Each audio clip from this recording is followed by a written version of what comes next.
Hi everybody, I'm Steve Sheldon. In the last video, we saw something surprising. When someone walks toward you on perfectly flat ground, they seem to rise. They grow in your they grow in your visual field until they reach your eye level. And English captured that feeling in a single word, up. We saw it everywhere. Walk up to, drive up, sidle up, belly up to the bar. In every case, someone or something was closing a gap, moving from far to near. And that feels like a rise. Now today we're going to stretch that idea because English didn't stop at physical distance.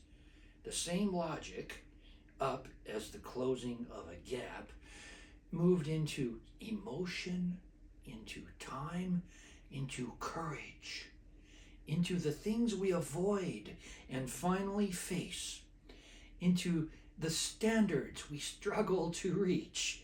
I know I do. The ground is still flat, but the gaps are no longer ones you can measure in meters. Face up to. So now we shift from physical approach to emotional approach, closing a gap you've been deliberately avoiding. Example sentence: it's time to face up to the consequences of your actions. The up here is pure approach.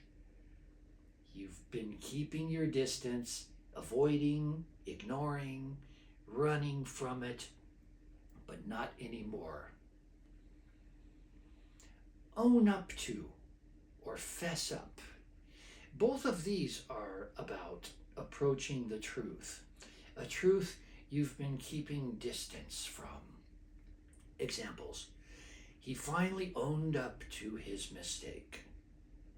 Come on, fess up. What really happened? The truth was there. The person was far from it, in denial, in hiding, in silence. Own up and fess up mean close the metaphorical distance. Arrive at the truth. Catch up. Here the gap is not space, it's time or progress, but the logic is identical. Example: I need to catch up on my reading. Or, let's have coffee and catch up. Something moved ahead of you. A friend's life, a pile of work, a running competitor. You were behind. Catch up means close that gap. Approach what moved away from you. Arrive at the same point. These are the most abstract expressions in today's lesson, but once you see them, they're obvious. Examples: his work just isn't up to scratch. The film didn't live up to my expectations. Are you up to the job? In every case, there is a standard, a level, a line. And the question is, have you approached it? Have you closed the gap between where you are and where you need to be? The gap between you and the standard. Up is the closing of that gap. Up to scratch has a very interesting history. In 18th and 19th century bare knuckle boxing, a line was literally scratched into the dirt at the center of the ring. At the start of each round, both fighters had to walk up to that line. If a knocked down boxer couldn't make it back to the scratch, he lost the fight. He wasn't up to scratch. The boxing ring is gone, but the image stayed.